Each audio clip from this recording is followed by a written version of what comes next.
The first question, even before touching upon like Web3, what was the kind of rationale for you to leave A16Z and then, start 1confirmation? Well, I didn't leave A16Z. They invested in my fund, but I was at another venture fund. Sorry, my bad. That's okay. No, it's all good. I started, in the cryptocurrency space in 2013, joined Coinbase early on.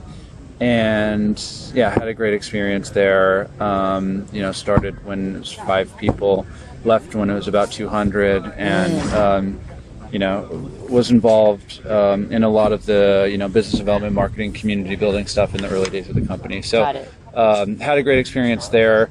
Coinbase kind of got too big and bureaucratic for what I like to do, which is more early stage stuff. And so I joined Runa Capital, a venture fund for about a year. And then about a year into that, I basically spun out of Runa to launch 1confirmation, and Runa was, the first LP that kind of helped me get off the ground. So, and while at Runa, also I was kind of working on a lot of other crypto stuff. Started Token Summit, which is an event that we have in New York every year, and the newsletter, which built out a pretty strong following. So.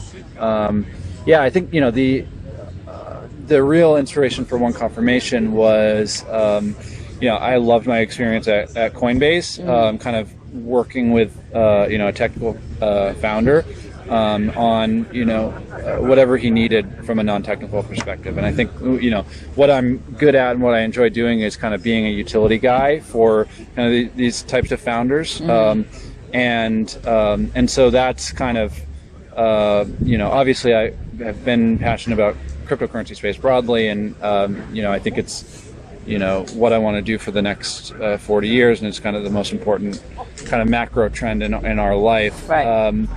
But 1confirmation made sense because I saw a need for at the time there were a bunch of big crypto funds launching and stuff like that.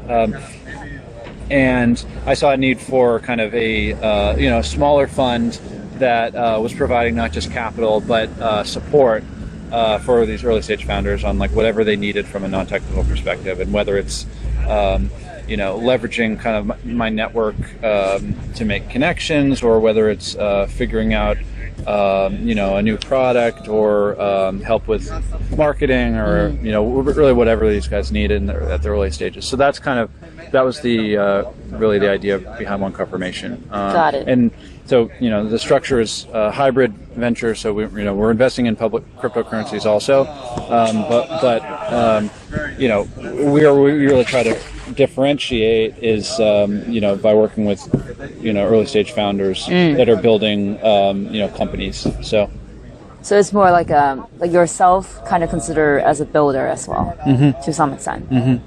So back to the first question I wrote there, how would you define, if in a sentence or two, like Web3 to you, and what's your kind of investment thesis for 1confirmation is about, and then how is that related to Web3?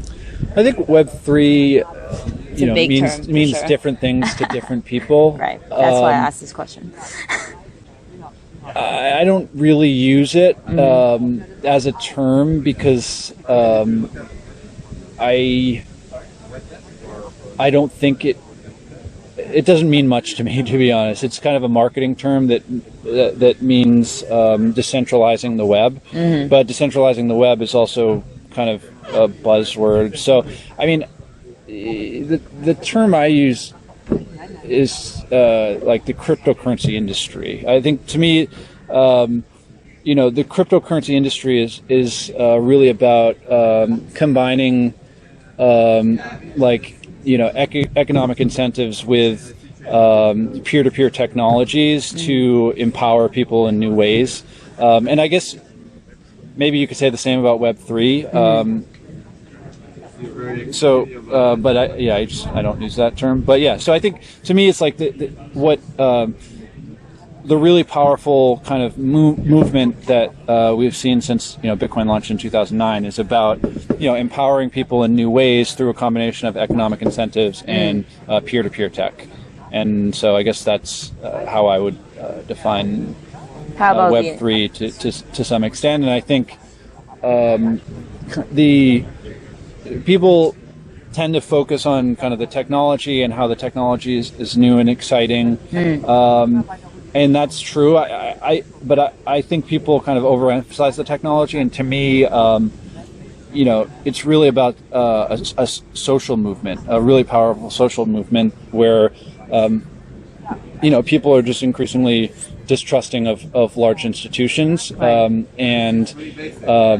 also not economically incentivized to do so. And so kind of this combination of like new economic incentives plus peer-to-peer technologies that give users more control is the really powerful social movement that kind of started with Bitcoin, and money has kind of transitioned to Ethereum and financial products, and will ultimately, I think, move even towards platforms like Polkadot and Cosmos that may kind of enable and Filecoin and kind of technologies that move it even beyond financial products to the whole internet. But that's much farther. No, I think this kind of like circles out like the philosophy behind1confirmation, I guess. So if it's more in the more like grounded terms, like how would you define your investment thesis? Oh, our investment thesis is invest in products that the crypto community wants and needs. So that we have a very focused kind of approach. And so, it's based on this belief that like what's really happening is a social movement of empowerment that's kind of starting with, the crypto community. Right.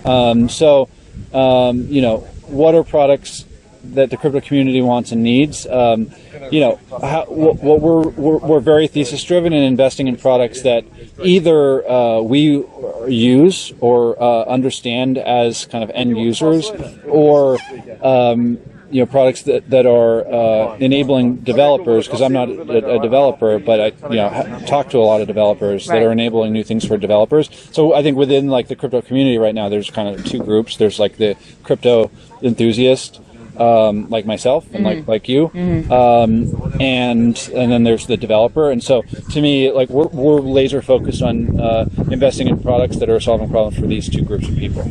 And I think we're always looking at products that are that will bring in new users, of course. So we're by no means we're not against those or anything, but we just think it's still pretty early for that. Yeah. And so we really want to see products that are solving problems for crypto natives first, and that's really we think the larger macro trend of again, this increasing distrust for large institutions and kind of empowerment of people is kind of a long-term trend that we're obviously betting on. So that's kind of the overarching long-term thesis, but more like practically what we're investing in is kind of products that are solving problems for the crypto community. Interesting you brought up this product point, because I was going to ask you about Veil, because obviously this, I think it could be considered as a type of product that people would or think of using, and people talk about it because it's kind of failure. Well, no, I wouldn't say it's failure, because to my understanding, I don't think necessarily a project died, it's failure. Yeah. But how would you, as an early investor, comment on its progress and what happened to them, and then what's the takeaway and other, I guess, thoughts around it? Yeah. Look, I mean, they gave it a shot, and I think from a timing perspective, it was early. To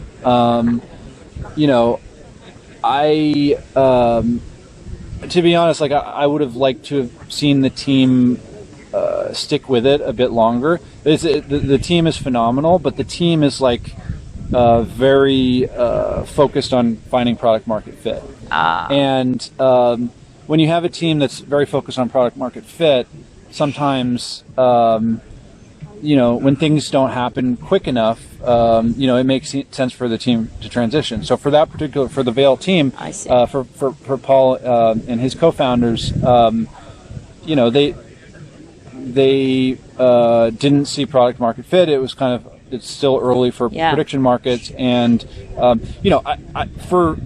they shipped the thing incredibly quickly, right? And they're very good executionally, and for them, it's like they know that I think they're going to find product market fit in whatever the next product that they launch is, and they just want to find they wanted to find it very quickly, and it was early. So I think most of the teams that we're investing in are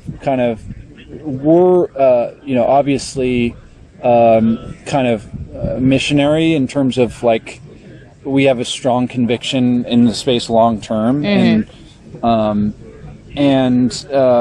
there's some founders that are missionary, some founders that are mercenary. I think like the Veil team was a little more mercenary than missionary, right? And that they didn't like strongly believe in they maybe it's like they didn't see it grounded at this moment, so they gave up. Is that what you're? Yeah, they just they didn't necessarily maybe believe in prediction markets long term. Interesting. Enough, right? Or they just thought it was going to take much longer. So which very well could be a good decision on their part. Like I think, and again, I think they're very good at building great products. So as someone that's their strength. I guess for me, it's like I think I'm very bullish on prediction markets generally, and likewise. And so I was super excited that they were building like a cool product in prediction markets on top of Augur, and I just I'll catch you later. See ya. Yeah, a friend from Korea. Oh, nice. So that was they're kind of brainstorming what they're going to do next. So they're like still working as a group. But They launched this product really quickly. And we are all impressed. And they had good traction, but they just not good enough for they have very high bar for what they see as product market fit, and for them, got it. They just didn't have the conviction on on whether, because I think part of the frustration too, when you're a product that's built on top of like a protocol, you're kind of your success is dependent on the success of the protocol. And look, I think like Coinbase is a great example of this, and Coinbase is like that worked out really well for Coinbase because it was like the right time for that protocol. Right. So when you're, I guess, if there's one takeaway, and this is, pretty obvious. I don't think it's like particularly insightful, but when you're a founder that's building on a protocol, you need to recognize that you're betting on the success of the protocol, and so you need to really make sure that it's the right timing for the protocol. I think Rated Network definitely reflects what you've been saying. I think it has done some pretty interesting work, but then with the slowdown a little bit of Ether, that slowed down as well. Yeah, so it seems like you are very interested in investing in, of course, like first of all long term, and also if you believe in something, even if it's like early stage, you would put money in. I think DYDX is definitely a very good example of that. Any other, there are a lot of experiment around DeFi. Some of them might not really capture the value of what they're selling. For example, 0x, the token itself, versus like what they're doing with 2.0, 3.0. So what other interesting thing that you might think of, investing in terms of the DeFi field? Or is there any? I don't know. Oh, yeah, absolutely. I think I would say for the next 2 years, the products that are most likely, as I said, I see Bitcoin as like bringing like digital gold and this kind of store value product to the world now at a good amount of scale. And Ethereum is kind of taking that a step farther by providing financial products, and I think it's still early, but kind of like open global financial products, I think, are the most likely to bring crypto to to mainstream users in the next 2 years. And I think I think next gen platforms like Polkadot and Cosmos and kind of applications beyond just financial that they can enable are quite interesting. I think that may even be further out. So in terms of Ethereum and kind of these open global financial products, I think, like interest-bearing accounts is a really, trust minimized interest-bearing accounts is like a really compelling financial product that, you could envision a lot of new people to crypto, getting into the space. And of course, all of these kind of start with crypto natives, and right now, you're seeing a lot of crypto natives go on Compound and store their DAI on Compound and get 16% return, right? And when the DAI savings rate launches, you won't have to do that on Compound. You can do that kind of natively, right?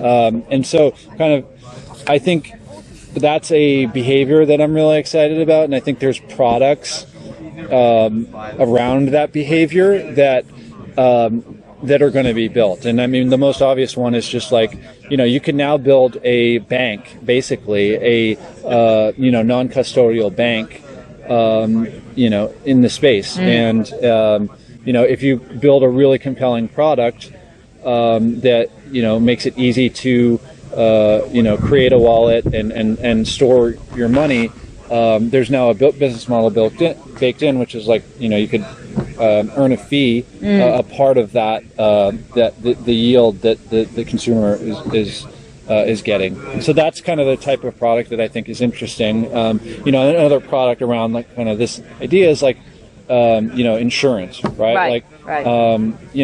You have 250K up to 250K of FDIC insurance if you store dollars in a U.S. bank account. I'm not sure the way it works in China. If there's something similar, presumably there is.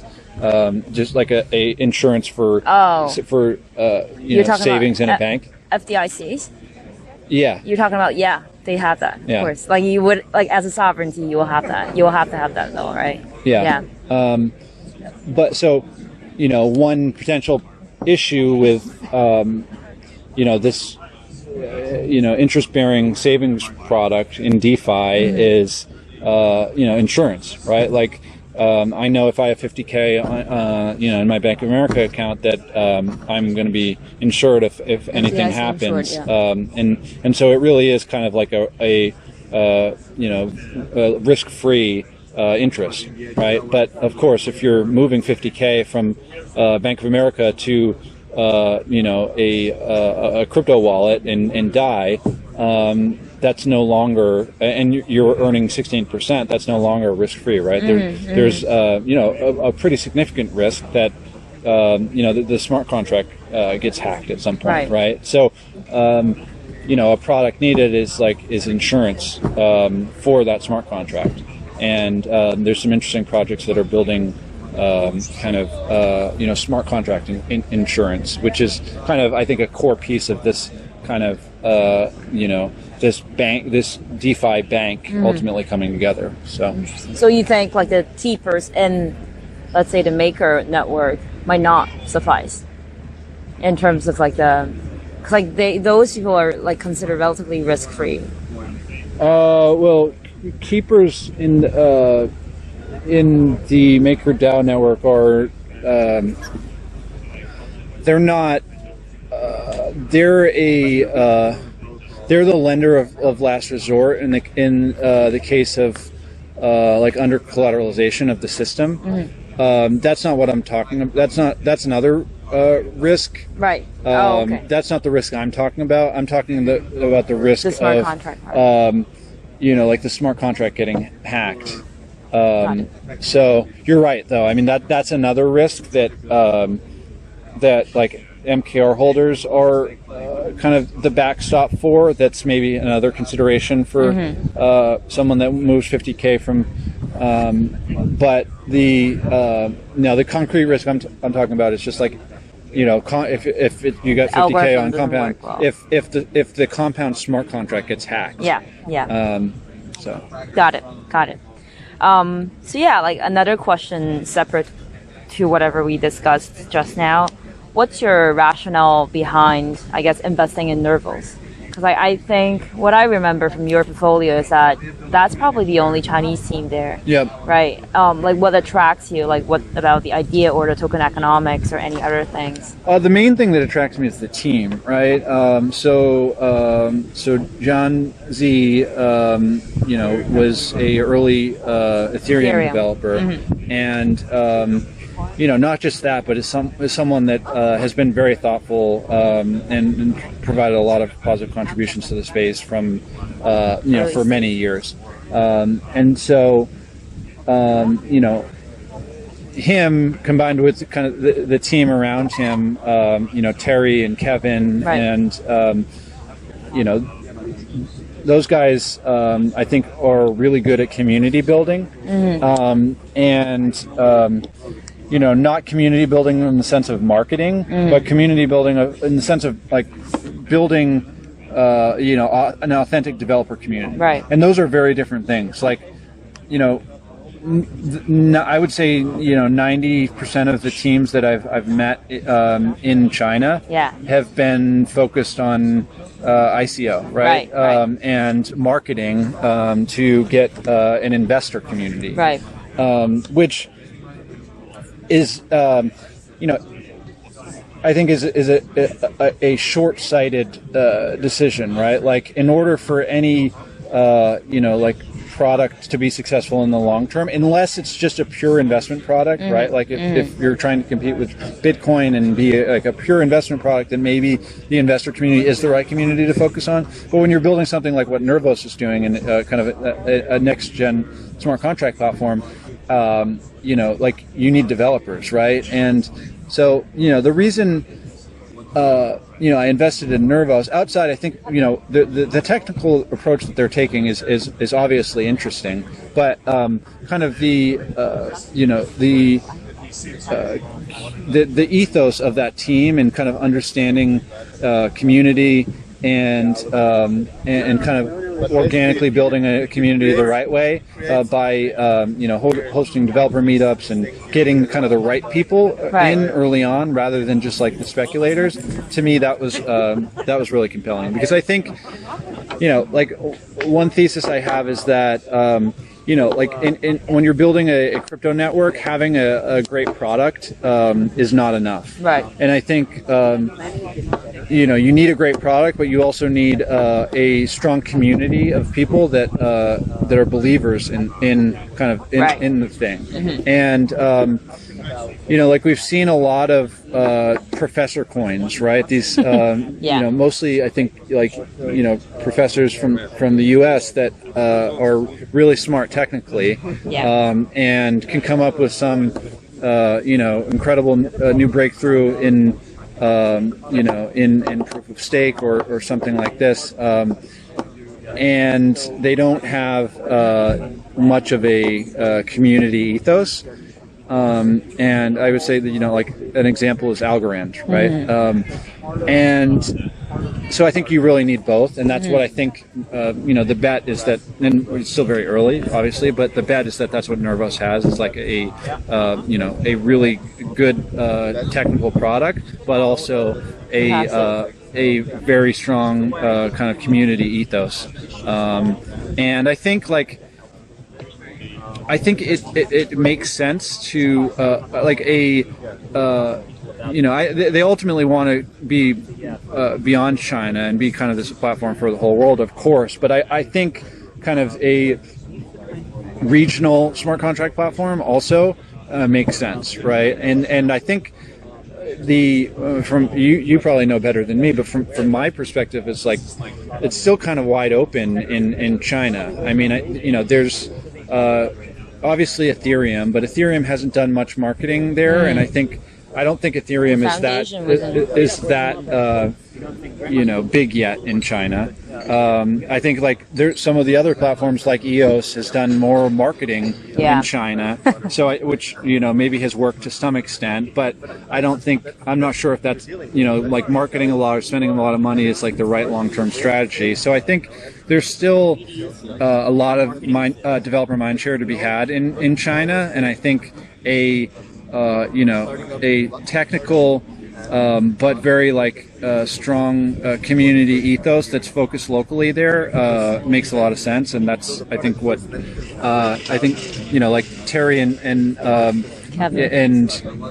Kevin. Well, Kevin's based in the U.S., but there's another team member that I'm blanking on the name. But they used to host the largest Ruby on Rails meetups in China, also. So I think they just know how to build developer communities. So that's that's why I'm excited about what they're doing. Yeah, I think for the problem with Ethereum is that there are actually quite a few enthusiastic people, but then I think Ethereum Foundation hasn't done enough work to organize them together. There's even no I was talking with Lang Retek before about why there isn't any even ETH Beijing or ETH Shanghai. I was at ETH New York. That was pretty good.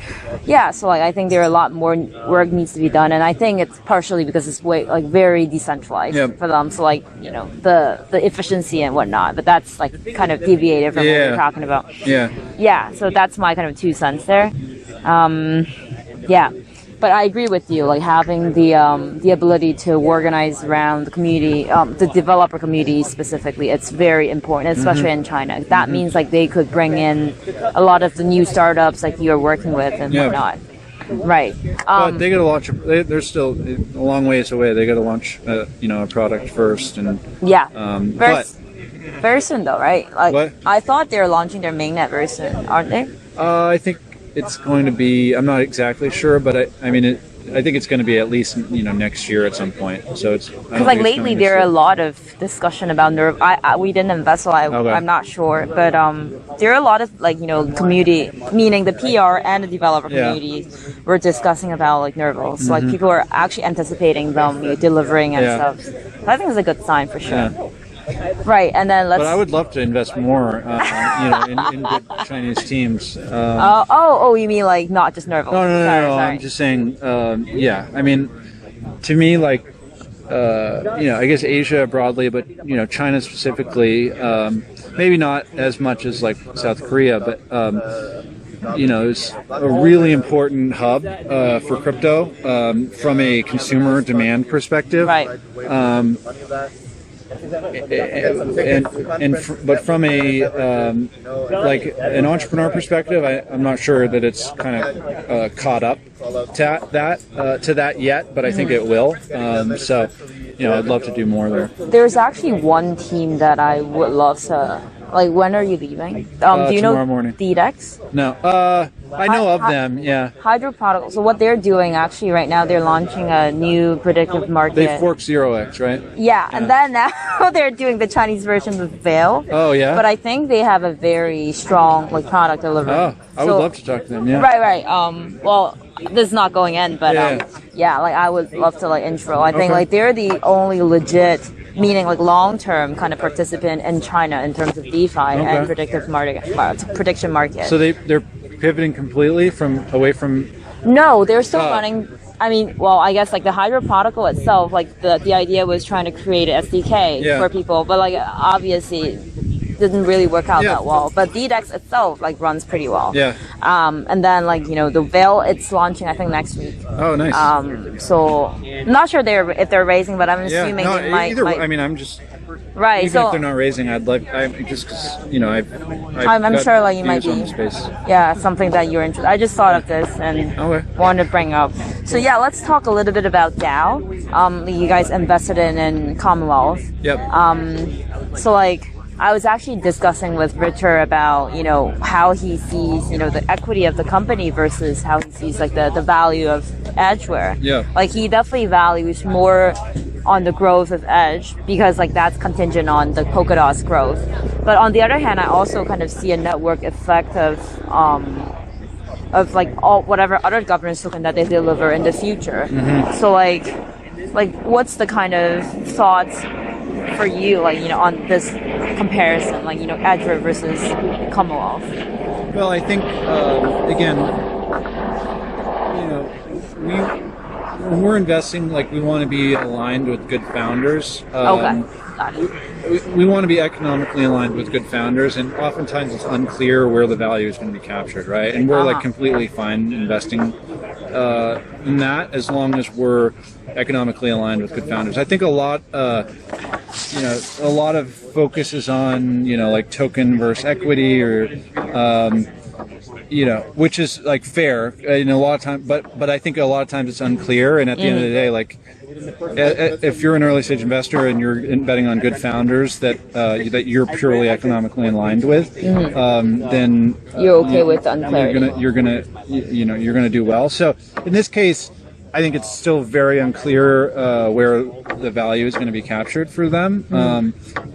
You know, why I invested, again, is because it's like a good team that was you know, deeply involved in what I think has the potential to be a huge community, right? And so the fact that kind of they're you know, working on you know, one of the most important first parachains in the Polkadot network is interesting.